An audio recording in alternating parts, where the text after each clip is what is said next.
Jelas? Baik, Kak. Terima kasih. Oke. Ada yang lain tadi, ada yang bertanya lagi tuh, siapa ya tadi? Pak, saya juga mau bertanya, Pak. Amelia Renu, Pak. Siapa? Amelia? Amelia, Pak. Amelia, ya. Silakan, Amelia. Iya, Pak. Pak, ini saya mau bertanya tentang bahasa Purin dan bahasa Pirimidin ya, Pak. Tadi kan Bapak jelaskan kalau bahasa Purin dan bahasa Pirimidin kan kayak saling berpasangan gitu ya, Pak. Kayak adenin itu berpasangan dengan timin atau urasil.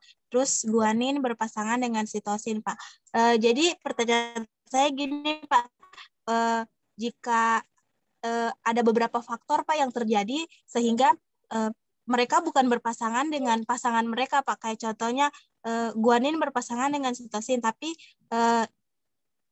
karena ada faktor lain sehingga guanin berpasangan dengan timin, Pak. Itu nanti apa yang terjadi ya, Pak, kalau berpasangan tidak dengan pasangan mereka, Pak?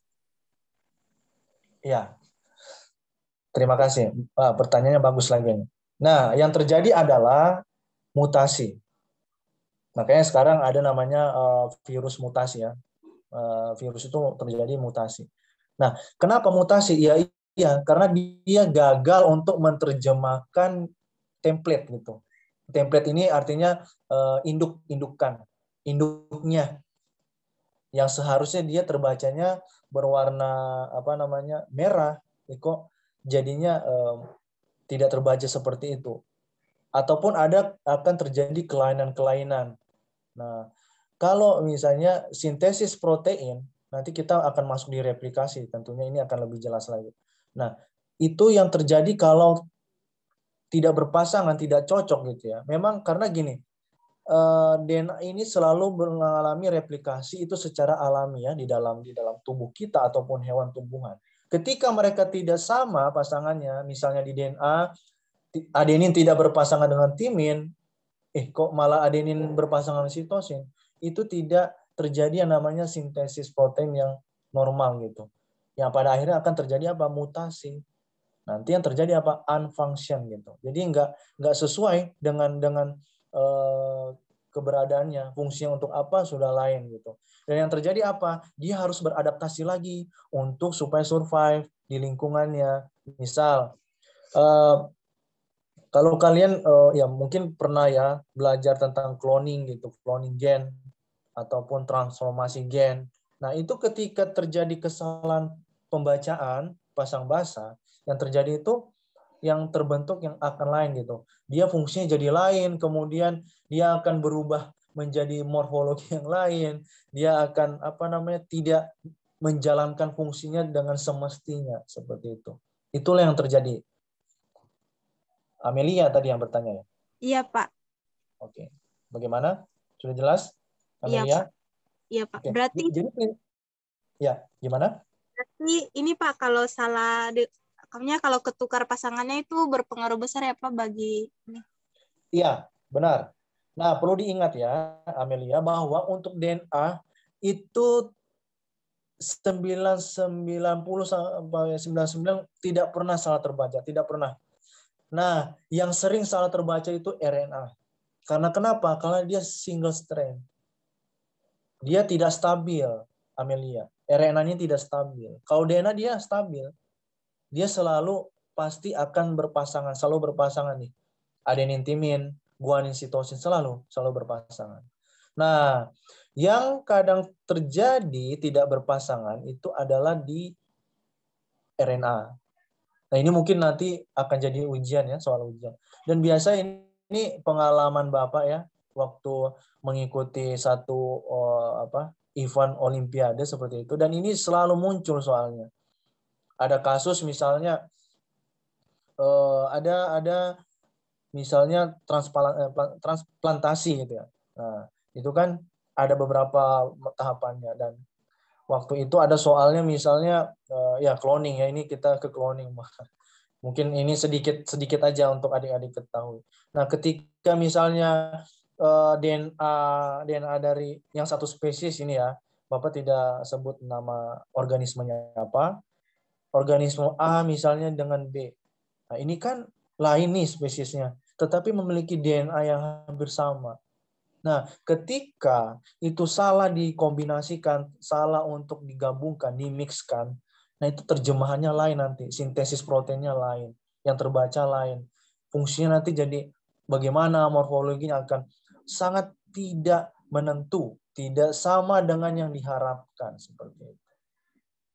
Nah, jadi intinya untuk DNA dan RNA yang tidak stabil ada RNA, dan yang akan selalu stabil berpasangan itu DNA selalu. Seperti itu. Oke, Amelia mungkin seperti Iya, itu. Pak. Baik, Pak. Terima kasih banyak, Pak. Ada yang lain? Satu penanya lagi mungkin ya sebelum kita masuk di gen. Oke, mungkin Bapak kira jelas ya untuk DNA ya. Oke. Ini Bapak sorry ya, Bapak matikan karena ternyata suara Bapak kurang jelas kalau dengan video. Oke, kita masuk di gen. Nah, oke, siapa nih yang mau mencoba gen? Tadi DNA sudah ada yang jawab dari Putri, Unsia, ya Putri terima kasih. Kemudian yang lain ada yang mau berusaha menjawab gen itu apa? Ini kan sudah familiar ya, kalian sudah terbiasa mendengar kata gen. Tetapi di sini kita akan lebih mendalam sebenarnya gen. Gen itu bagaimana, apa? Ada yang mau menjawab gen? Pewarisan sifat, Pak. Ya, sifatnya siapa? Sifatnya orang tua, Pak. Kalau dia bukan orang tuanya bagaimana? Diwariskan juga?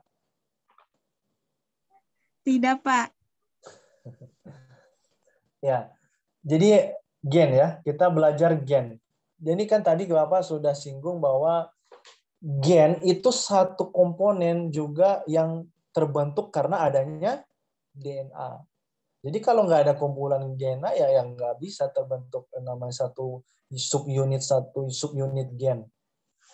Seperti itu. Nah, perlu kita ketahui untuk manusia sendiri berapa jumlah pasang gen kita? Ada yang masih ingat? 66. Sorry. Jumlah kromosom, pasang kromosom bukan gen. 66, Pak. 66. Rinciannya siapa yang tadi menjawab? Amel, Pak. Amel. Ya. Rinciannya? 22. Ya. Oke. Nggak apa-apa, direvisi nggak apa-apa. Iya, Pak, kayak 22 kromosom tubuh dan Dan sepasang gonosom ya. kromosom seks. Oke, Iya. jadi ada 22 autosom, ada sepasang gonosom ya. Seperti itu. Jadi totalnya itu 24 pasang. 23 pasang, sorry. Ya. Nah, di dalam ya ini kan kalau kita lihat dari sel, kemudian ke kromosom yang lebih kecil lagi, kita ke gen dan yang paling kecil ada DNA. Tapi selanjutnya kita akan belajar tentang gen.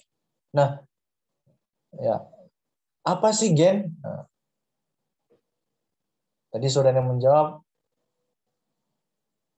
pewarisan sifat ya. Tadi yang jawab siapa? Siapa tadi namanya yang jawab? Luther, Pak. Luther. Oh, Luther sudah hadir ya, Luther. Sudah divaksin ya, Luther.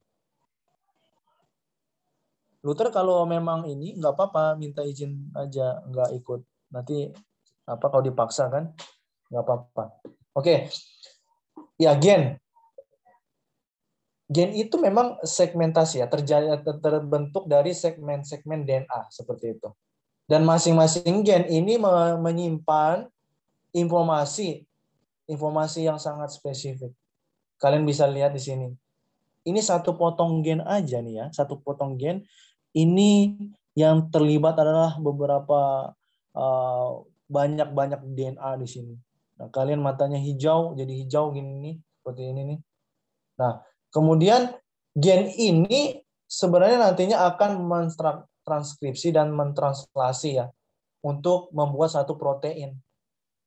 Nah, makanya kan kalian pernah mendengarkan istilah fenotip dan genotip ya.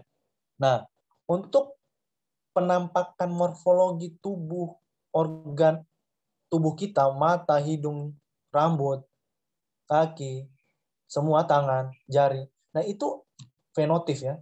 Ya karena adanya penterjemahan gen A yang terbentuk dalam satu gen. Kemudian protein ini membentuk satu fenotip yang berbeda-beda. Contohnya ya gen mata. Satu gen mata itu akan mengkodekan warna mata gitu, mata kita yang hijau gitu. Nah, kemudian gen ini juga di dalam terjadi pembentukan ciri yang spesifik, itu yang memainkan peran adalah protein-protein spesifik adik-adik. Jadi urutannya ada DNA, gen, kemudian protein. Protein ini kenapa yang terjadi dibantu oleh reaksi-reaksi enzimatis tentunya. Seperti itu. Nah ini kita bisa lihat, waduh, ini siapa nih?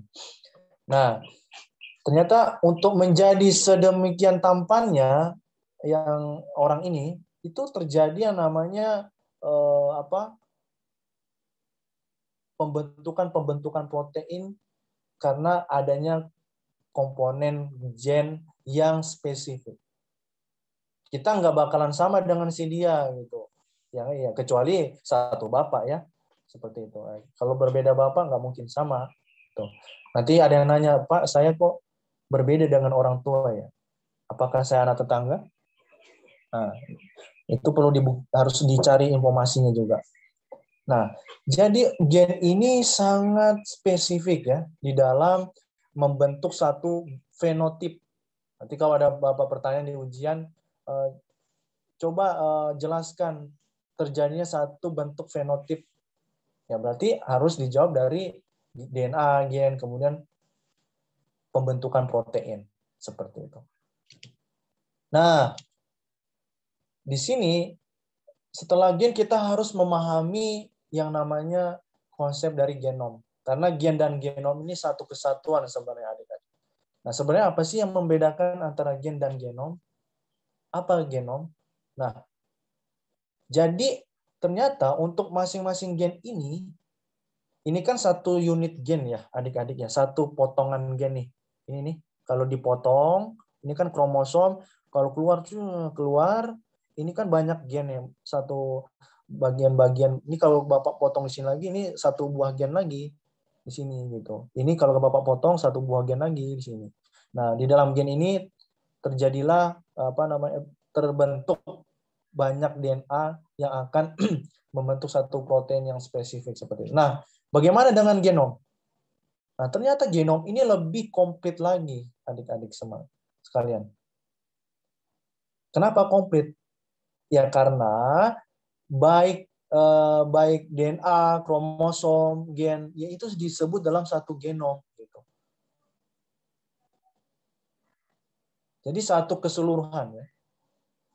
Jadi misalnya nih ini contohnya kan apa?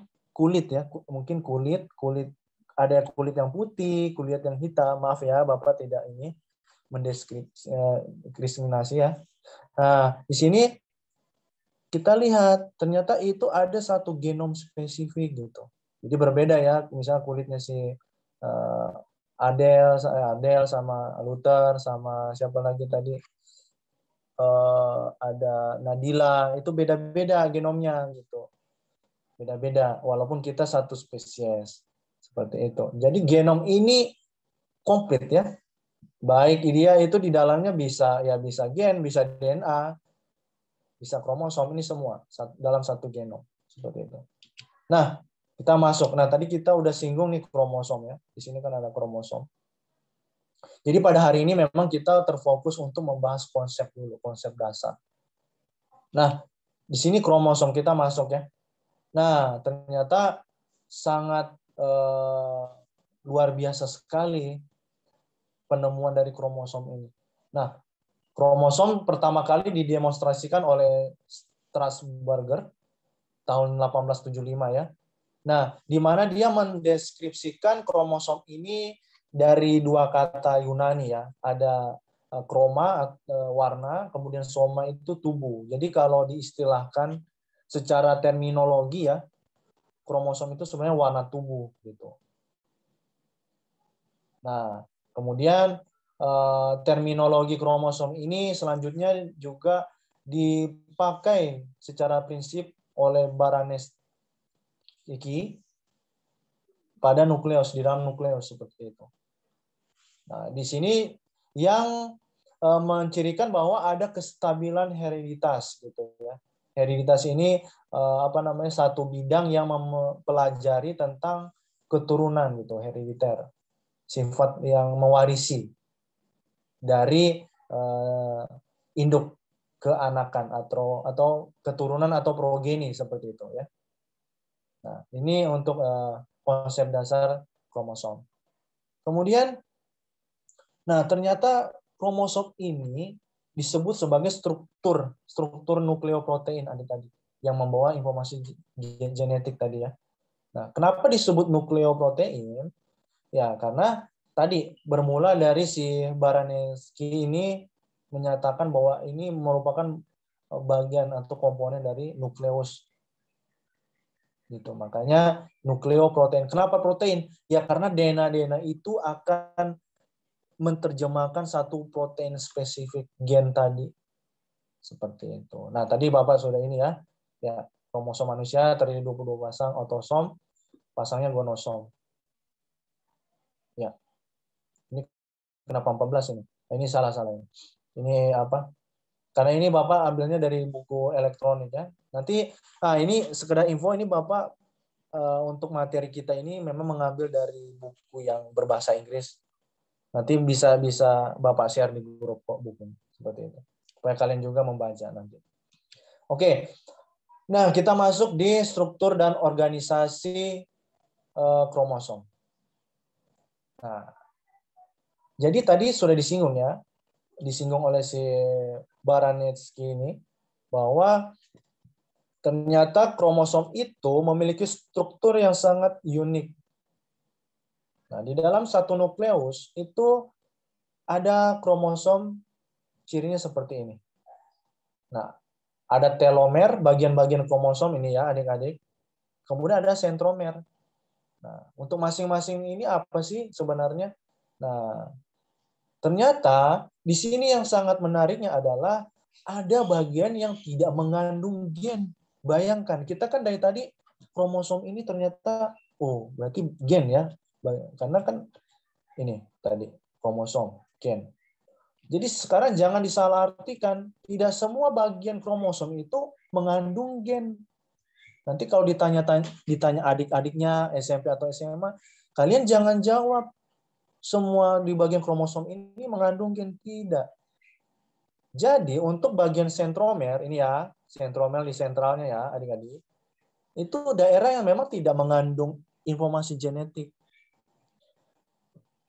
Fungsinya sebenarnya untuk apa sih Pak? Fungsinya itu hanya untuk pembelahan. Makanya kalau kalian sudah mempelajari tentang pembelahan sel, itu kan kromosom ya yang bereaksi, yang ada terjadi aktivitas di situ. Nah, yang melakukan pembelahan ini ya si sentromer. Nanti misalnya ini membelah si ini nanti membawa materi genetik. Ya, materi genetiknya di mana? Di bagian telomer yang berisi DNA. Nah, jadi di sini yang membawa DNA. Jadi ketika mau melakukan pembelahan, misalnya ini terpisah ya menjadi satu subunit, ini menjadi satu subunit. Nah, itu dia yang nantinya akan membawa masing-masing satu sifat dari indukan atau parental seperti itu. Nah, oke, paham ya sampai sini untuk struktur kromosom ya? Oke, kita lanjut. Nah, ternyata di sini ada tipe-tipe kromosom adik-adik. Nah, sebenarnya untuk tipe kromosom intinya di sini adalah keberadaan kromosom. Sentromernya terutama ya, bagian sentromernya. Nah, ada talosentrik, metasentrik, submetasentrik, dan akrosentrik. Nah, kita lihat. Nah, seperti ini. Untuk telosentrik itu tidak ada di manusia, adik-adik. Manusia tidak memiliki tipe kromosom yang telosentrik. Not in humans. Nah, apa sih telosentrik tadi? Iya, sentromernya itu berada di ujung kromosom. Ini dia. Nah, telosentrik ini ada di mana? Di mouse house, ya, rumah apa namanya, kucing, tikus rumah ya. Kalau adik-adik punya tong sampah di depan rumah atau apa ya, tumpukan sampah, ya pasti ada si mouse imut ini. Dan itu dia memiliki kromosom yang telosentrik. Seperti itu. Nah, akrosentrik. Nah, akrosentrik, kromosom yang letaknya sentromernya itu berada di antara tengah dan ujung. Antara ujung kromatid.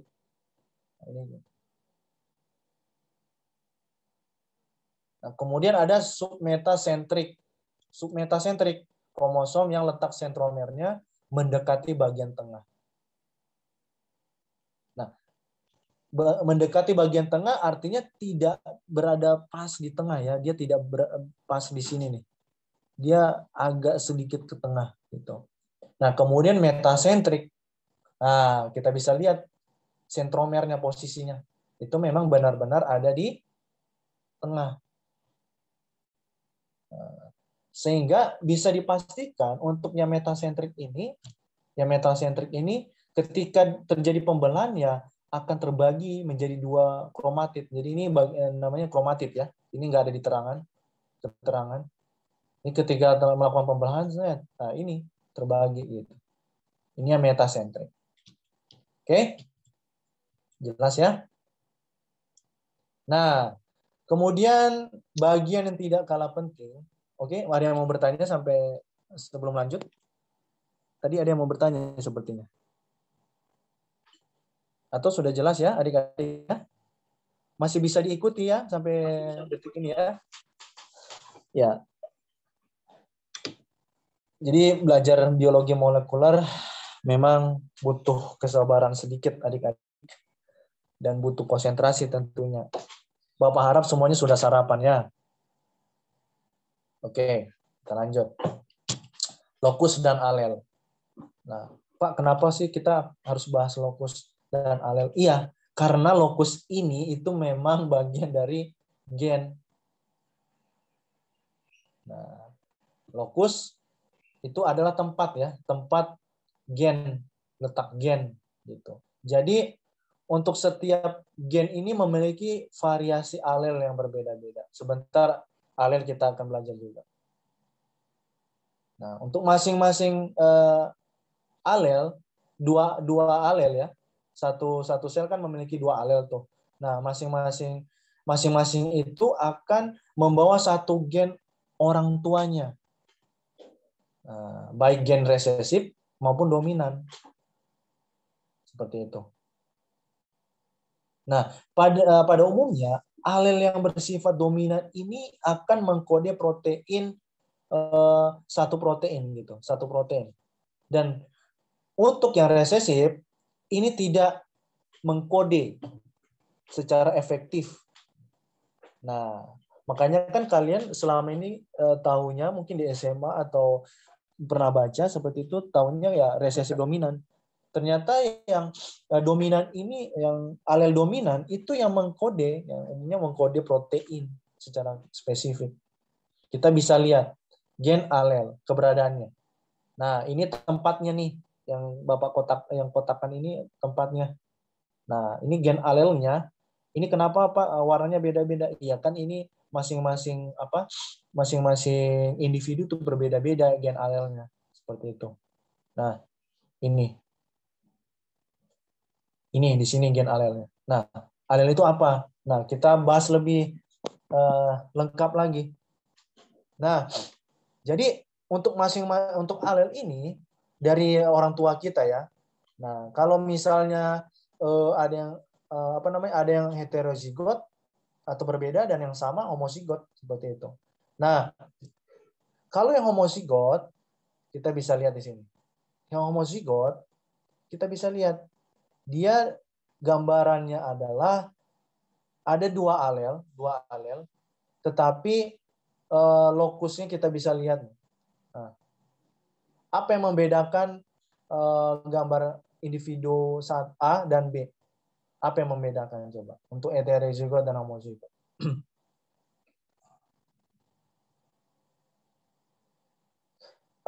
Gen yang resesif di sini kan dicontohkan adalah yang mata biru ya, adik-adik ya. Kemudian yang dominan adalah mata yang coklat. Nah, kita bisa lihat ketika dia heterozigot itu dia bisa lain, ada dua, bisa terbentuk dua seperti itu. Nah, kalau homozigot dia cuma terbentuknya satu untuk satu individu. Nggak bisa yang kayak heterozigot seperti itu. Karena kenapa? Ya masing-masing alelnya itu memang kan tadi dikatakan ada yang alel bersifat resesif dan dominan, dan alel yang heterozigot ini itu berarti mendominasi seperti itu. Banyak ada alel yang dominan seperti itu untuk heterozigot. Nah, ada juga yang homozigot resesif untuk individu yang C. Nah, kita bisa lihat pembedanya. Yang resesif juga ini homozigot tetapi yang dominan gitu. Ini homozigot tapi yang resesif. Nah, yang resesif itu yang berwarna biru, mata berwarna biru. Seperti itu untuk konsep alel. Nah, adik-adik perlu ketahui bahwa ternyata alel ini sangat mengontrol dari untuk diturunkan sifat-sifat dari parentalnya seperti itu. Makanya tadi sudah dikatakan, Bapak katakan ada alel yang dominan dan ada alel yang resesif. Nah, kemudian ya kita back lagi ke gambar tadi. Alel yang dominan ini akan selalu muncul ya. Makanya Bapak tandai tadi ini. Dominan selalu muncul. Ya, ini karena heterozigot. Nah, tidak pernah tuh yang nggak ada yang heterozigot, misalnya heterozigot resesif. Ada nggak heterozigot resesif? Kira-kira? Kalau dari gambar ini. Sudah ada, Pak. Tidak ada ya. Oke. Ya, ini mungkin bisa jadi soal ujian nanti ya, adik-adik ya. Ini Bapak udah kasih kisi-kisi nih. Nah, kemudian selanjutnya alel yang resesif. Nah, alel yang resesif ini akan selalu tertutupi adik-adik oleh alel yang dominan. Nah, sifat alel yang resesif tetap akan muncul, bila tidak ada alel yang dominan. Kita lihat tadi. Nah, dia tetap muncul resesif ya karena nggak ada alel yang dominan seperti itu. Oke. Nah, sampai di sini untuk DNA, apakah ada yang mau ditanyakan adik-adik? Untuk sampai DNA, sebelum kita masuk RNA nih.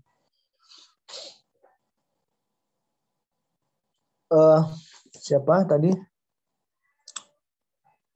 Trisnawati masih bisa mengikuti Trisnawati?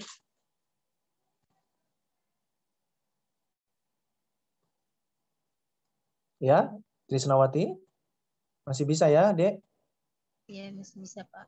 Oke, nanti kalau ada yang kurang jelas ditanyakan. Nanti materinya tenang ya, Bapak akan share di grup. Gitu. Saya boleh bertanya tidak, Pak? Oh ya, ini ada Aulia sama ya siapa tadi? Luther ya? Halo? Iya, siapa? Luther, ya. Pak. Oke, apa Luther? Iya, Pak. Saya mau bertanya sih, Pak. Kalau misalnya DNA itu bisa rusak, apa penyebab kerusakan dari DNA ya, Pak? DNA bisa rusak. Ya, banyak. Kalau kita mau ini yang rusak apanya, Luther? DNA-nya itu sendiri, Pak. Jadi kan saya pernah baca tuh Pak di buku Gen 2 dari Siddhartha Mukherjee. Ada kerusakan dari DNA, cuman dia tidak menerangkan kerusakannya itu di bagian mana gitu Pak. Cuman kerusakan doang gitu Pak. Makanya saya mau tanya, kalau misalnya DNA itu bisa rusak, dia itu biasanya rusaknya kayak gimana ya Pak? Apa penyebabnya gitu kalau kerusakan dari DNA? Oke, ya pertanyaannya yang unik ini ya. Ya, jadi banyak faktor yang menyebabkan DNA kita bisa rusak. Salah satunya ya nutrisi makanan kita. Mungkin kita sangat kurang untuk konsumsi vitamin atau zat-zat besi atau apa gitu yang berhubungan dengan sintesis protein. Karena gini, Luther dan adik-adik sekalian, di dalam membentuk satu kestabilan metabolisme di dalam tubuh, mau itu organ mata, hidung, mulut, dan sebagainya, itu harus stabil metabolisme tubuhnya. Kita nggak lagi membicarakan metabolisme, tetapi kalau Bapak singgung sedikit, karena ini berkenaan dengan kinerja dari DNA.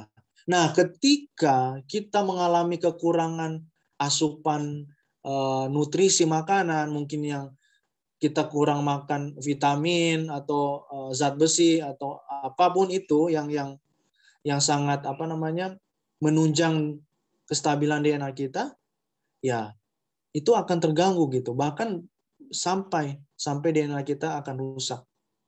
Misalnya ya, kita kekurangan zat besi gitu misalnya, atau seng atau apalah gitu ya. Nah, ini ketika misalnya kita zat besi itu untuk misalnya pembentuk di kalsium atau apa yang untuk tulang pergerakan. Nah, itu ketika nggak ada nutrisi itu, nah yang terjadi apa? Kita mengalami disfungsi organ. Pokoknya intinya kalau Luther tadi tanya di mana posisinya Pak. Jadi organ yang memiliki nukleus sudah pasti ber-DNA. Seperti itu. Nah, di setiap organ-organ kita, ketika kekurangan tadi yang Bapak sebutkan, salah satu faktornya adalah kekurangan zat-zat besi tadi, maka kita akan zat-zat gizi ya, akan terjadi disfungsi dari organ. Atau tugas dari organ yang di dalam tubuh kita itu akan sangat tidak stabil seperti itu. Karena double helix di dalam DNA kita ini terganggu kerjanya. Akibatnya apa? Kromosom yang ada di bagian organ itu ya terputus, tidak stabil, tidak melakukan fungsinya dengan baik. Seperti itu. Oke? Mungkin itu Luther. Halo Luther, masih di tempat? Sudah? Jelas ya Luther ya? Ya Pak, terima kasih banyak Pak. Oke. Ada Aulia. Ya, Aulia silakan. Iya Pak, saya ingin bertanya. Kenapa pada hubungan incest keturunannya itu kebanyakan terlahir cacat Pak? Tapi di beberapa kasus ada yang terlahir normal Pak. Itu bagaimana Pak? Kok bisa gitu? Terima kasih. Oke, maaf, tapi Aulia tadi kasusnya di mana ya? Bapak kurang dengar. Kasus hubungan incest Pak, terhadap keturunannya. Hubungan apa? Incest? Bapak hubungan kurang sedarah. Oh. Kayak kakak sama adik, bapak sama anak gitu Bapak. Itu kenapa keturunannya itu kebanyakan ada yang cacat. Namun saya pernah lihat berita itu ada keturunannya itu yang normal Pak, terlahir normal. Itu kok bisa, itu bagaimana ya? Yang normal siapa? Tetangganya Aulia atau gimana? Enggak. Atau berita? Berita. Ini berita atau kenyataan? Berita ini? sama kenyataan Pak. Oh, yang kenyataan yang mana? Yang cacat atau yang normal? Kebanyakan sih yang saya baca cacat Pak. Itu kenapa bisa ya Pak? Cacat. Ya. Oke. Memang Bapak pastinya akan fokus yang cacat karena memang pastinya perkawinan antar saudara atau yang saudara itu akan memiliki nantinya ya keturunan yang abnormal seperti itu. Kenapa? Karena gini ya, untuk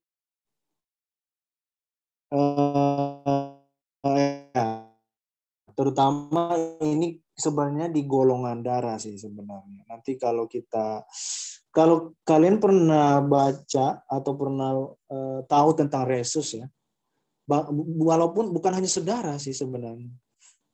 Tidak hanya sedarah ini yang cacat. Yang memiliki resus saja, resus positif misalnya negatif. Kalau kita Asia, orang Asia resus apa kebanyakan? Kalau ya ini kalian belum pernah belajar tentang sel darah ya. Jadi kalau resus ya, namanya resus kan orang Asia itu paling banyak adalah resus yang negatif gitu.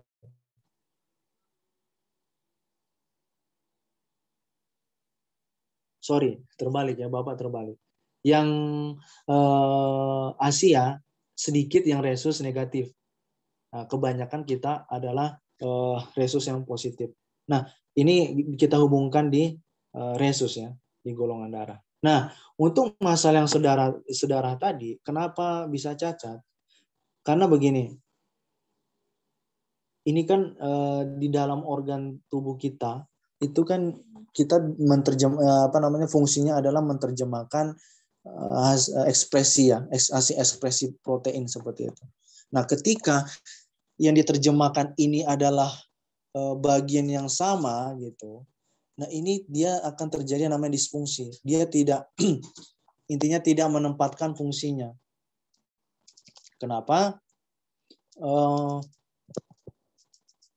Kalau kita melihat di bagian sel darahnya, tadi kan sel darah itu kan kalian sudah tahu ya, sel darah putih, sel darah merah yang mengandung nukleus seperti itu.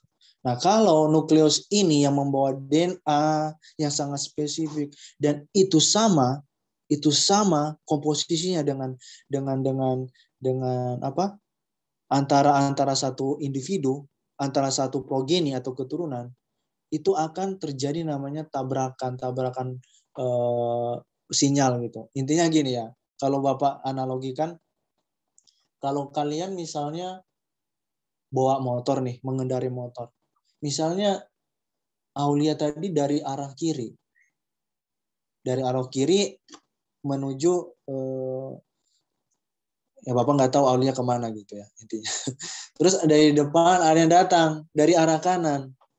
Nah, itu kan walaupun terlihatnya beda, tetapi memiliki kecenderungan arah yang sama. Ya, begitupun dengan perkawinan saudara. Kenapa? Ya karena tadi ada terjadi disfungsi di dalam organ-organ kita, organ-organ tubuh. Nah, karena di situ sebenarnya kan transfer genetik itu harus yang memiliki masing-masing DNA yang pas ya di masing-masing orang tua. Nah, ketika transfer genetik yang dilakukan oleh orang tua ini tidak sesuai dengan ekspresi protein, ekspresi gen maksud Bapak, itu cacat nanti anaknya. Kenapa? Karena banyak faktor yang kerjanya tidak didukung oleh keberadaan DNA di masing-masing yang seharusnya sel-sel yang masing-masing orang tua itu seharusnya kan memiliki gen yang berbeda-beda. Seperti itu ya. Nah, kenapa? Karena ada kombinasi yang salah di situ. Misalnya ya, yang dominan ya cacat itu kan resesif ya, dari resesif. Kemudian ketika ada kombinasi genetik, misalnya Bapak simbolkan ya dari ibu itu apa ya simbolnya ya?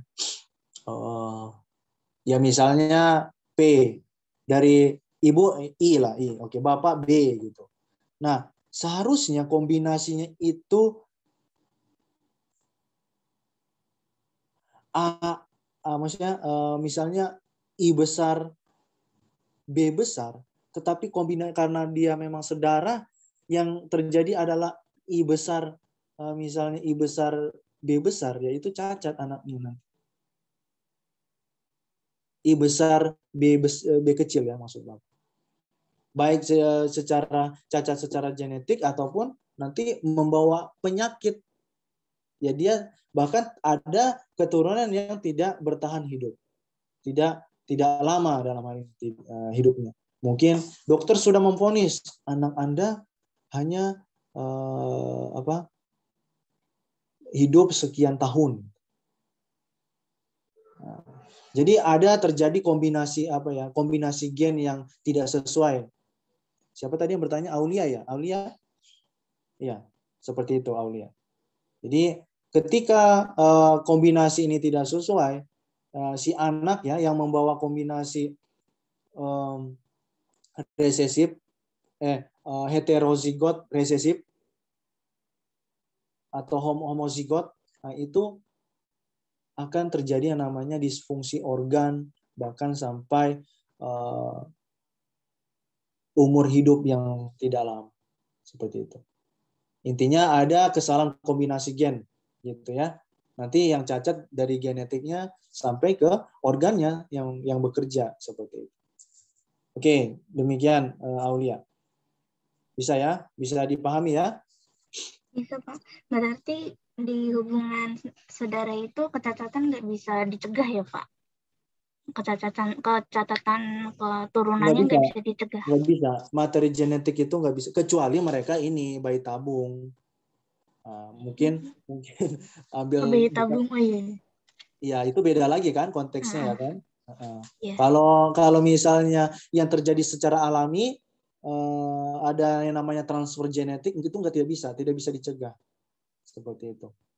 Bapak tidak tahu ya kalau misalnya ada informasi baru, ada obatnya disuntikan ini, tapi sampai sekarang Bapak tidak menemui informasi tentang itu. Karena kan ilmu biologi molekuler itu semakin hari semakin berkembang ya. Mungkin saja ke depannya bisa ya. Kita akan lihat lah seperti itu. Oke? Paham ya? Baik, Pak. Baik, Pak. Terima kasih, Pak. Ya. Oke, kita lanjut di RNA. Kita sampai jam berapa, Luther? Luther masih di kelas? Atau Cantika ada ya sekretarisnya ya?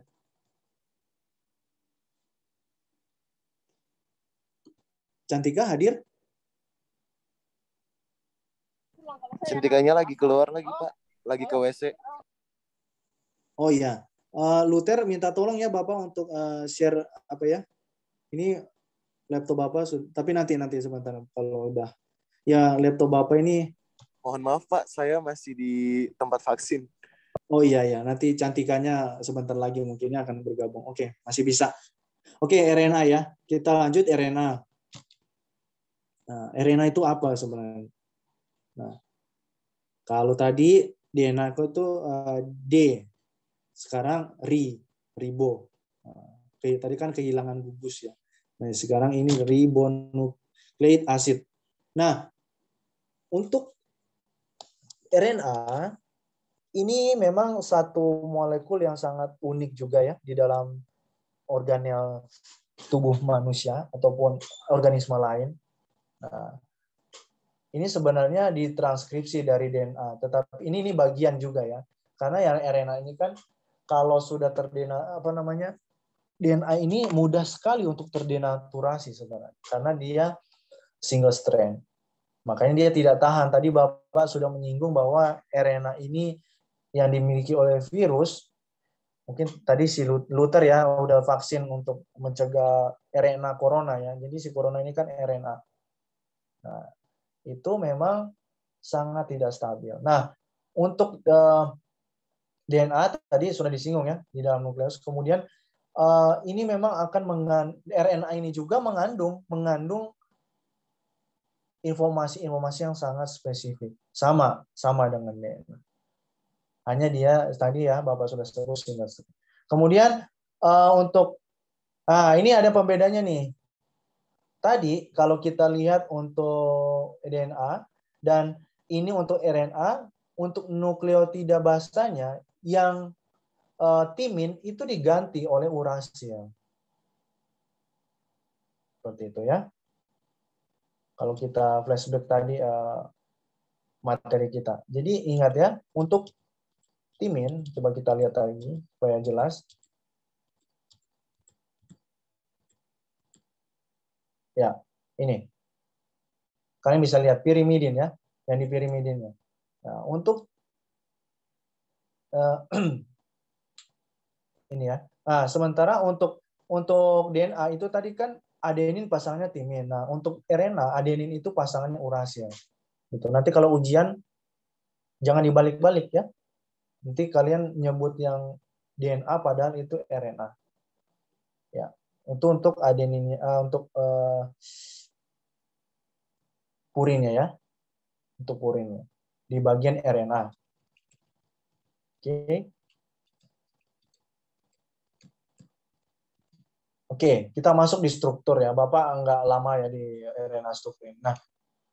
Nah ini dia dibentuk dari replikasi DNA, kemudian tadi single strain. Nah, ini urasil. Nah, kemudian ya jenisnya gulanya apa ribonukleosid asid. Kemudian ini yang digunakan adalah apa namanya ribosa ya, yang menggantikan deoksiribosa seperti itu. Ini kalau ini di DNA ya. Kalau RNA ribosa. Nah, untuk lebih jelasnya kita lihat aja perbedaan struktur DNA-RNA. Nah, ini bisa lihat ya adik-adik ya. Nah, untuk di RNA. Nah, di sini kan timin ya. Nah, ternyata untuk RNA itu urasil. Seperti itu. Ingat aja urasil. Nah, oke. Selanjutnya digunakan untuk apa sebenarnya RNA ini di dalam tubuh kita? Nah, yang pastinya tetap dia membantu di dalam proses sintesis protein. Yang tadi kita sudah pelajari, matanya bisa hijau, mungkin tadi ada yang handsome ya, gambar. Jadi itu karena ada yang namanya sintesis protein spesifik yang dilakukan oleh RNA. Nah, di sini ada tipe ya, tipe-tipe RNA. Ada mRNA, itu biasa disebut dengan messenger RNA. Dan tRNA, transfer RNA. Nah, ya. Jadi dia ini mRNA gunanya untuk apa sih sebenarnya?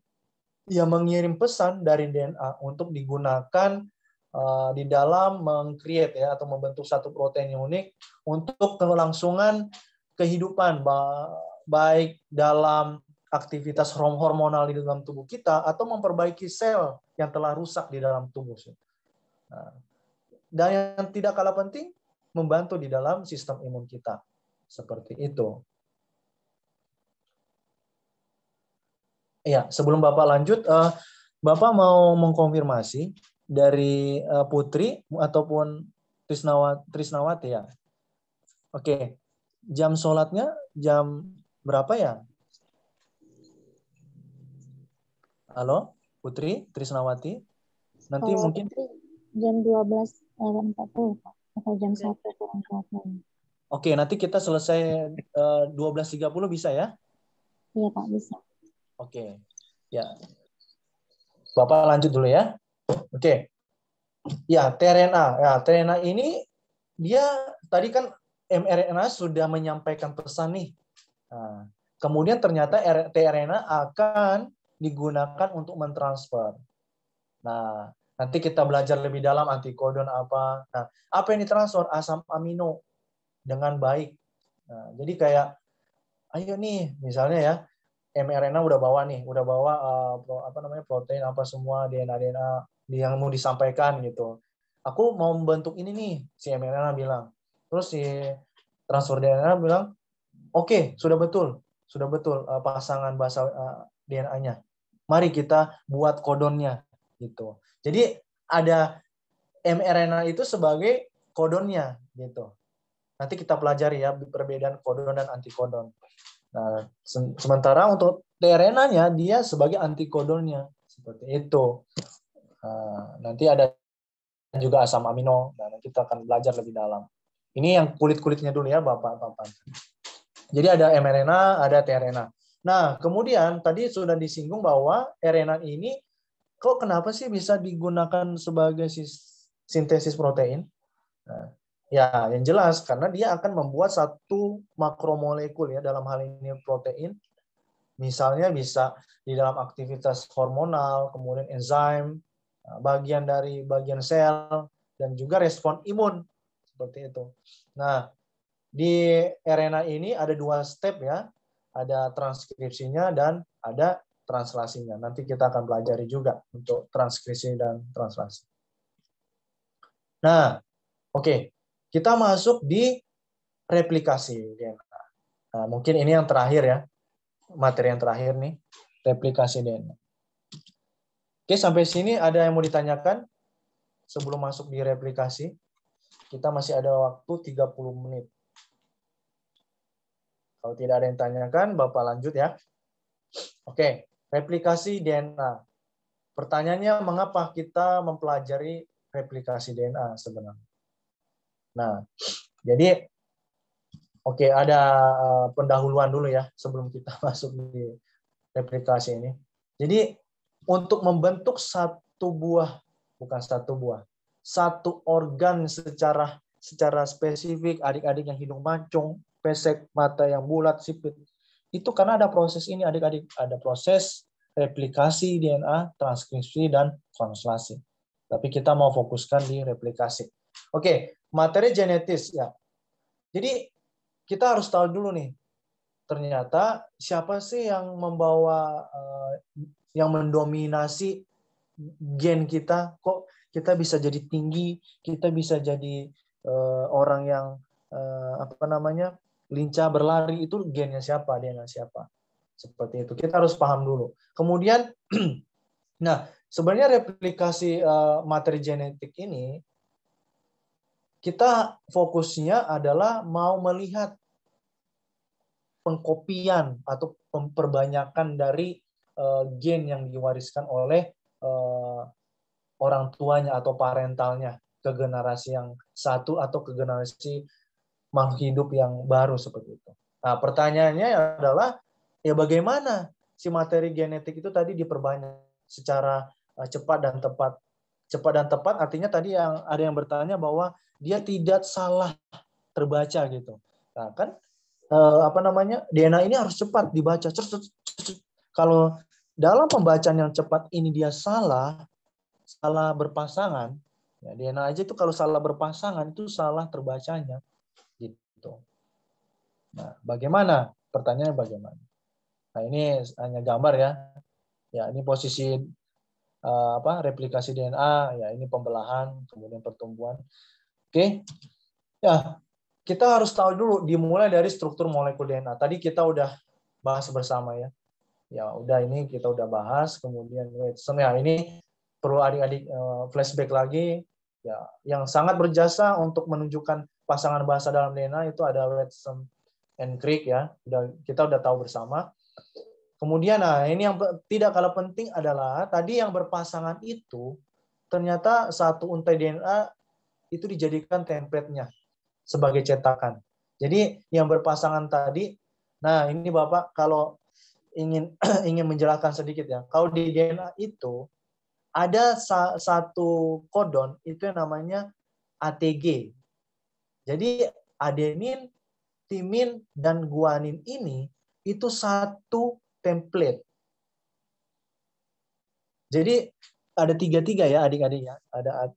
Untuk DNA itu selalu diawali dengan ATG di dalam mencetak atau mereplikasi DNA. Selalu diawali ATG. Mungkin bisa dicatat ya nanti kalau lupa. Itu dijadikan template seperti itu untuk membentuk untayan-untayan DNA yang lain. Nah, ini dia secara representatifnya. Nah, ini Bapak ambil di ini ya, Essential Cell Biology. Nah, ini. Jadi replikasi itu sebenarnya ya mereplikasi materi genetik. Tetapi sebelum melakukan replikasi sebenarnya ada namanya tahapan denaturasi. Nah, kalau adik-adik pernah mendengar istilah ORI, nah, kita akan bahas itu sesudah slide ini. Nah, jadi di tahapan replikasi ini akan terjadi yang namanya pengkopian dari satu,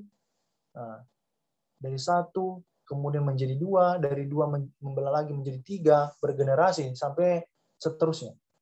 Seperti itu. Nah, ini yang sudah Bapak singgung. Jadi harus ada yang namanya denaturasi dulu sebelum terjadi replikasi DNA. Apa? Pak, denaturasi itu apa? Ya. Denaturasi. D. Jadi ada proses yang namanya kita secara alami ya di dalam. Waduh, ini laptop Bapak sudah mau lobet. Oke, masih bisa ya. Jadi harus denaturasi. Kenapa harus denaturasi? Supaya yang DNA double helix ini atau double strand ini bisa melakukan replikasi. Karena kalau dalam keadaan double strand itu akan susah. Nah, ini nanti akan ada enzim-enzim yang membantu seperti itu. Nah, ini dia komponen yang diperlukan dalam proses replikasi DNA. Tadi sudah disinggung ada DNA template-nya ya. Nah, yang tadi Bapak bilang adalah ATG kalau di DNA. Nah, ini fungsinya apa? Ya, dia sebagai untayan ganda DNA sebagai cetakan seperti itu. Ini ada enzim-enzimnya. Kan bisa lihat ya untuk masing-masing peranannya. Nah, Bapak mau fokus di DNA polimerase. Nah, di sini perannya apa? Menambahkan basa nitrogen. Jadi nanti ada namanya pemanjangan untayan DNA. Tadi misalnya dari 3 tadi ATG, nanti dia memanjang lagi, memanjang sampai terbentuk deretan atau segmen DNA untuk terbaca sebagai satu buah gen seperti itu. Nah, ini replikasi. Nah, jadi ada enzim helikase ya. Jadi, ini dia yang mendenaturasi enzim ini. Dia akan baru nama double helikase. Helix. Jadi dari istilah double helixnya. Jadi dia akan mendenaturasi ya. Memotong itu supaya replikasi itu terjadi berlangsung dengan baik seperti itu. Ini mungkin sedikit gambarannya ya. Kemudian ada RNA primase. Nah, itu fungsinya nanti dia akan memproduksi RNA primer seperti itu. Nah, ini dia DNA polimerase-nya. Dia enzimnya itu membuat DNA baru. Nanti kemudian ligase juga akan membantu ya, membuat fragmen-fragmen DNA tadi yang baru tadi, membentuk fragmen-fragmen yang baru, keturunan yang baru seperti itu. Nah, ini lebih jelas lagi ya. Jadi ketika ini helikase ya. Si helikase ini membuka pilihan ya. Jadi kan tadinya dia double helix ini ya. Ini harus dibuka dulu nih adik-adik. Supaya si DNA kita ini bisa bereplikasi dengan baik. Nah, kemudian si DNA polimerase. Nah, ini salah ini. DNA polimerase. Nah, ini calon individu baru. DNA baru. Nah, ini kita lihat ya. Ini dia. Sampai seterusnya. Kemudian tadi tidak kalah penting adalah ada namanya ini primer. Nah, ini sebagai primer, sebagai satu cetakannya gitu. Nah, ini RNA-nya nih, udah jelas ya. Nah, kalau kalian pernah mendengarkan fragmen Okazaki, seperti itu. Jadi di sini fragmen Okazaki ada DNA polimerase yang berfungsi. Nah, fungsinya apa tadi? Nah, untuk membuat enzim ini membuat DNA yang baru selanjutnya. Setelah ada cetakannya, tadi yang Bapak bilang ATG untuk DNA seperti itu.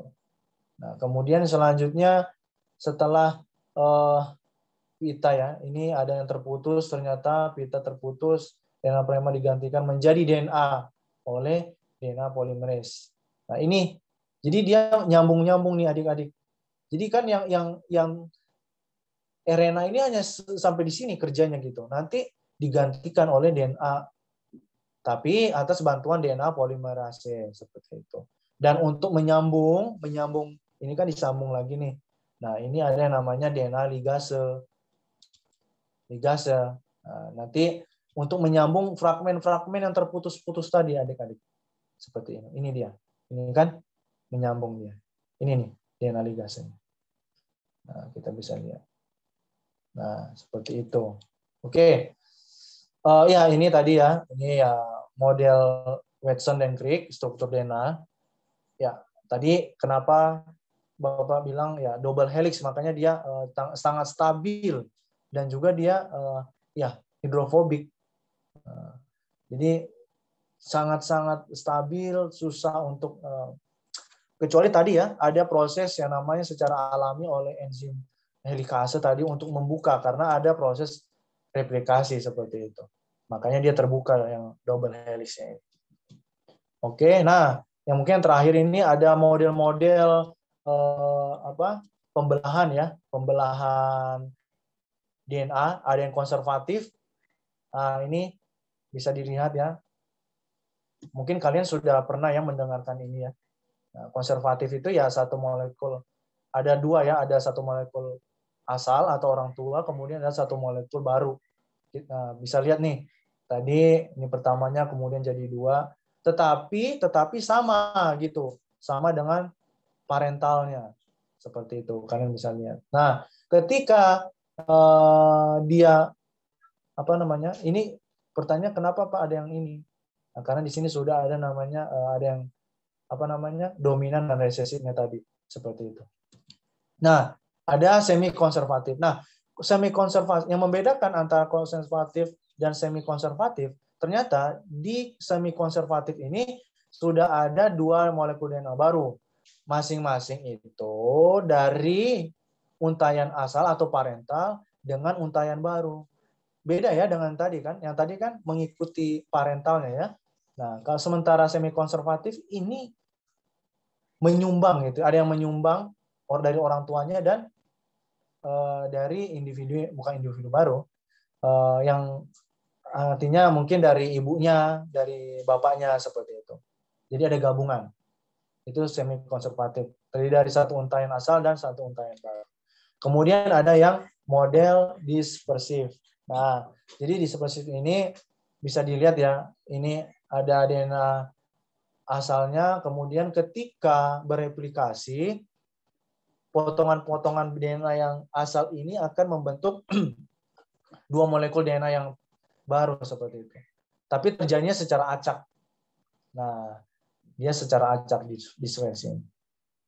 Oke, mungkin sudah terakhir ini. Nah, pada intinya, pada akhirnya, DNA kita ini apa modelnya? Ada yang tahu nggak DNA kita modelnya apa? DNA kita modelnya konservatif, semi konservatif, atau dispersi kira-kira?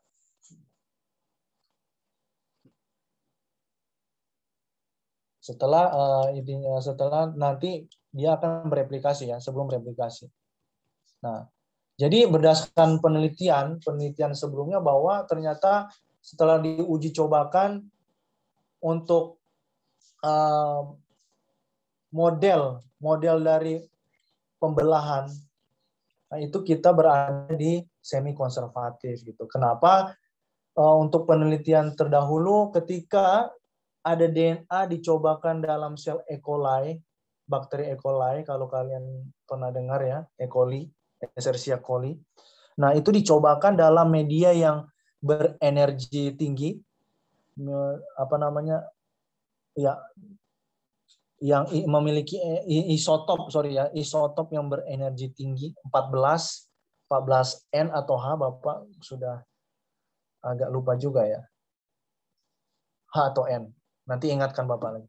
Nah, itu ketika dicobakan yang berenergi tinggi, asalnya ini berenergi tinggi ya, isotopnya 15. Ketika dicobakan di media baru yang berenergi rendah, ternyata ketika yang dari energi rendah ini 14. Jadi yang awalnya asalnya itu media energi tinggi 15, isotop 15, kemudian ditanamkan dalam media isotop energi rendah 14, Dan yang dari 14 ini, media pertumbuhan E. coli tadi dipindahkan ke media yang baru, ternyata isinya itu ada yang 14 dan 15. Artinya dalam hal ini untuk DNA kita, DNA manusia, itu memang sifatnya adalah semi konservatif. Artinya satu untayan itu membawa satu untayan DNA dari parental, kemudian satunya dari untayan yang baru ya, baik dari ibu atau ayah, seperti itu. Oke, ini sorry ya, laptop Bapak sudah mati ya. Oke. Sampai di sini ada yang mau ditanyakan adik-adik? Itu Pak, tadi saya mau bertanya, Pak. Oke. Sebut namanya ya.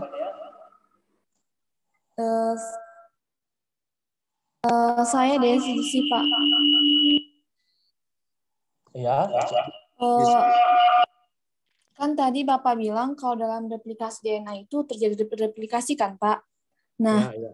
bagaimana Pak jika di DNA itu tidak melakukan replikasi DNA, Pak? Apa yang terjadi, Pak? Terima kasih, Pak. Oke. Pertanyaan simpelnya, ya tadi ada ya replikasi DNA ya. Bagaimana kondisi DNA ya ketika tidak terjadi replikasi? Iya, Pak. Seperti itu ya pertanyaannya. Nah, yang seharusnya kan memang harus tetap terjadi ya, seharusnya. Nah, pertanyaannya pernah tidak DNA itu tidak terjadi replikasi seperti itu? Nah, tetap ada yang namanya replikasi, tetapi kadang yang terjadi ini sebenarnya begini. Yang terjadi itu yang diterjemahkan lain. DNA yang diterjemahkan lain. Makanya tadi ada yang sudah bertanya bisa nggak Pak ya, apa yang terjadi ketika tidak sama pasangannya gitu. Itu yang terjadi siapa? Karena kenapa? Replikasi itu tetap terjadi, tetapi memang nanti yang kejadian yang biasa dilihat adalah ketika ada memang bagian-bagian yang DNA itu fragmennya tidak berpasangan ataupun salah terbaca, seperti itu. Tetap terjadi jawabannya. Kalau tidak terjadi, ya tidak ada sintesis protein yang terjadi di situ. Dan itu yang selama ini pasti terjadi replikasi. Karena kenapa? Replikasi ini kan tahap awal ya di dalam proses pembentukan satu makromolekul protein, dalam hal ini protein. Karena kan tahapannya ada translasi, transkripsi, dan translasi. Kalau nggak lulus di replikasi, nggak bisa masuk di transkripsi. Kalau di organisme itu kita itu selalu terjadi replikasi seperti itu. Kalau nggak terjadi ya tidak bisa masuk ke tahap transkripsi, dan itu ya kadang memang ada terjadi disfungsi di situ. Tapi selama ini kalaupun terjadi replikasi, itu yang terjadi adalah salah membaca kode-kode DNA seperti itu. Mungkin itu. Baik, Pak. Saya mengerti, Pak. Terima kasih, Pak. Oke, ada lagi? Mungkin lagi 10 menit ya.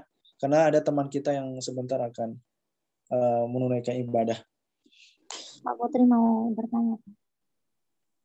Halo, Putri ya? Oke, silakan Putri. Ya, Pak. Kan tadi Bapak bilang bahwa replikasi itu akan terjadi kan, Pak. Nah, kira-kira proses replikasi itu terjadinya kapan ya, Pak? Maksudnya apa akan terus-menerus atau ada waktu gitu? Terima kasih, Pak. Oke, pertanyaan yang spesifik ya, bagus. Proses replikasi apakah terjadi secara terus-menerus ya, intinya ya? Iya, Pak. Apakah ada jam istirahatnya seperti kita yang sebentar lagi akan istirahat seperti itu? Nah, kalau ya Bapak kembalikan ke adik-adik. Kira-kira menurut logika kalian, replikasi berhenti nggak? Bisa nggak berhenti? Atau terjadi terus? Jangan Putri lagi yang jawab, yang lain. Kira-kira kalau menurut kalian? Terjadi terus-menerus, Pak. Alasannya? Karena setiap saat itu, Pak, sintesis protein terjadi, Pak. Jadi menurut saya terus-menerus, Pak. Oke, ya. Oke, bagus. Yang lain? Ayo Pak, Aulia Pak. Terjadi terus-menerus karena kita tiap hari bertumbuh, Pak. Oke, ya. Ini kan memang nggak salah ya, Bapak nanya menurut logika kalian ya, seperti itu. Yang lain. Bagus. Masih ada yang lain? Nah, kalau berbicara masalah replikasi DNA, nah, itu kan memang awalnya itu terjadi pembukaan, bukan pembukaan, helix DNA itu dibuka ya, dengan memutuskan berbagai ikatan di situ. Nah, intinya kalau replikasi itu tidak terjadi secara berkontinu, nah itu nanti karena gini, proses penterjemahan setelah replikasi kan masih ada transkripsi ya. Jadi itu harus terjadi berkontinu seperti itu. Dan bisakah mereka berhenti? Ya. Jawabannya selama masih ada aktivitas yang menentukan tadi, ada beberapa ya, ada DNA polimerase, ada ligase, primase, semua itu akan terjadi gitu. Makanya kalau kalian pernah melihat fragmen Okazaki ya, ada yang itu posisi leading. Sorry ya, laptop Bapak ini sudah mati ya. Bapak nggak bisa share. Jadi mungkin kalian bisa catat aja nih ya. Jadi ada bagian lagging strain dan leading strain-nya itu, nah itu harus terjadi secara berkontinu dan itu tidak bisa namanya terjadi satu persatu. Seperti itu. Nah, ketika misalnya DNA polimerase ada banyak ya, DNA polimerase 1. Nah, itu kan tugasnya itu akan membentuk satu nukleotida dengan menghilangkan RNA. Intinya tadi RNA-nya hilang gitu, primer RNA. Nah, itu harus terjadi gitu.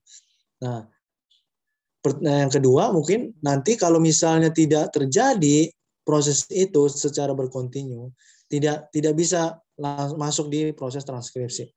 Nggak bisa. Tetapi gini, ada yang namanya proses tunggu-menunggu gitu. Bukan berhenti sih lebih tepatnya. Karena setelah misalnya DNA polimerase 1 ini bekerja, nanti ligase yang bekerja atau primase ganti-gantian. Nah, maksudnya saling mengerjakan fungsinya satu sama lain, tetapi tidak saling terputus gitu loh. Saling menunggu. Istilahnya misalnya kalian ya dalam satu kelas ada berapa orang nih? 20 orang ya. Nah, misalnya ketua kelas fungsinya ya menghubungi dosennya, kalau wakilnya mungkin mencatat, bendahara mungkin ada kegiatan di kelas. Nah, ketika di kelas hanya sampai di ketua kelas, ketua tingkat, ya itu tidak akan sampai laporan akhir gitu. Nggak ada laporan akhir kegiatan kalian. Nah, begitupun dengan proses replikasi. Bagaimana mau masuk ke transkripsi kalau replikasinya baik dari mulai DNA helikasenya tadi ya, helikase, kemudian DNA polimerase-nya tidak bekerja secara menunggu satu sama lain. Nah, itu tidak akan terjadi dengan baik seperti itu. Jadi berkontinu seperti itu. Oke, Putri, seperti itu jawabannya Putri. Mudah-mudahan dipahami ya. Iya, Pak. Ada yang lain? Ada yang lain lagi? Oke, tolong absensinya ya di-share ya, Cantika ya. Cantika sudah ada di ruangan? Ada, Pak. Oke, sudah di-share ya? Sudah, Pak. Ya? Oke. Kalau nggak ada lagi pertanyaan? Masih ada? Oke. Ya, mungkin untuk pertemuan kita pada hari ini Bapak cukupkan ya. Nah, untuk pertemuan selanjutnya kita akan tetap keluar di jam 12. Ini kita 12.30 ya. Nanti supaya tidak istilahnya korupsi waktu, karena ini ya Bapak kasih tolerir pertemuan pertama, kita masih dalam pengenalan. Mungkin nanti, oh ini masih ada yang bertanya. Trisnawati nanya, link absensinya di mana Cantika? Di share-nya. Tolong di-share Oh ya. iya Pak, saya belum share ke grup yang itu, sebentar ya Pak. Oh iya, oke. Di-share ke grup juga ya. Yep. Oke. Nah, nanti untuk pertemuan berikutnya kita tetap 2,5 jam. Misalnya masih ada yang mau sholat, kita tungguin mungkin 15 menit ya, seperti itu, atau 20 menit. Nanti kita lanjut, walaupun waktunya tersisa 20 menit lagi, kita tetap lanjut. Kita perbiasakan untuk tidak korupsi, mengambil waktu ya. Karena ini pertemuan pertama, maka Bapak masih menolerir gitu. Karena kita masih ini ya, masih pemanasan ya. Bapak nggak ingin kalian masuk perkuliahan awal udah tegang-tegang semua. Karena mata kuliah ini mata kuliah yang cukup menghabiskan ATP kita nih. Oke, adik-adik semua. Oh ya, Sylvia ada yang mau ditanyakan. Silakan, Dek. Pak, maaf saya bertanya Pak. Ya. Kira-kira kelas kita bisa diganti jadi hari lain nggak Pak? Soalnya ternyata kalau Jumat banyak yang banyak yang berhalangan Pak. Contoh halangannya gimana? Ada kuliah lain gitu? Atau ada kuliah lain, Sylvia? Kuliah lain enggak sih Pak, tapi mungkin ada yang acara yang lain-lainnya gitu Pak. Oh, begitu. Soalnya hari Jumat itu kita jadwalnya libur, Pak. Iya, benar sekali. Ya, terima kasih Sylvia. Memang kemarin itu Bapak cukup ini juga ke sana kemari nanya-nanya ya. Karena dari tim MBKM dalam hal ini Bu Stevi ya, itu memang menjadwalkan hari Jumat atau Kamis Putri ya? Di hari Jumat ya. Ya. Jadi ternyata Sylvie dan teman-teman yang lain untuk jadwal kita kenapa berubah hari Jumat, karena ya dalam rangka menyambut teman-teman kita yang baru ya, seperti itu. Kemudian memang untuk hari Kamis itu ternyata ada perubahan waktu juga ya. Ada mata kuliah yang Bapak ini rekan dosen yang lain seperti itu. Dan itu untuk memastikan antara kalian yang ada di UKI dan yang dari luar itu memang pasnya hari Jumat. Nah, mungkin yang bisa disetting adalah waktunya, Sylvia. Kalau memang waktunya tidak bisa jam 10, oke, kita majukan jam 8. Seperti itu, atau mau sore, terserah. Tapi kalau untuk hari lain karena Bapak sudah konfirmasi kepada Putri juga dan Trisnawati ya, itu memang hari Kamis tidak kena gitu. Nah, itu bagaimana menurut kalian, mau ganti jam? Kalau hari sepertinya sangat tidak memungkinkan, Sylvia. Seperti itu.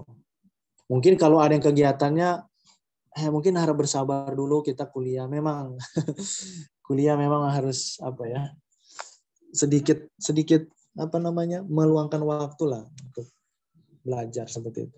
Bagaimana Sylvia dan teman-teman yang lain bisa berkomentar seperti ini.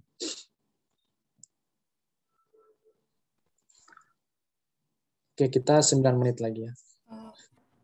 Saya ganti jam aja, Pak. Mau jam berapa? Pagi aja, Pak. Soalnya kan, Pak, bukannya gimana gitu, Pak. Kalau siang kayak gini kan Jumat sholat ya, Pak ya. Iya, benar sekali, benar. Suara Bapak pun masjid agak gitu, Pak. Teman-teman nanti takutnya daripada ini ya, kita nunggu, ada sistem nunggu, lebih baik kita bagaimana Putri dan Trisnawati jam 8 bisa?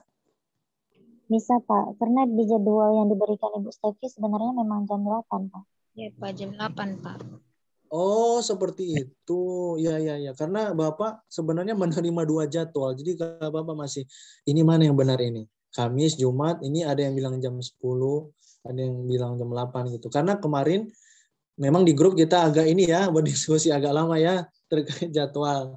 Oke, bagaimana? Sepakat ya jam 8 hari Jumat? Yang lainnya sepakat?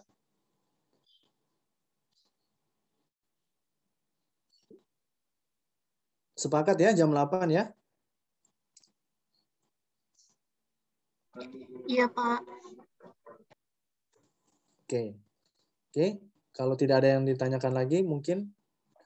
Oke, ini ya Bapak sampai lupa. Tolong salah satu orang, mungkin Cantika ya. Untuk biasa kita dokumentasi ya untuk mata kuliah ini. Oke, mungkin semuanya bisa dipersiapkan kameranya. Kita sebisa mungkin semua on kamera ya. Bapak juga. Mungkin bisa diabak-abakan Cantika? Boleh Pak.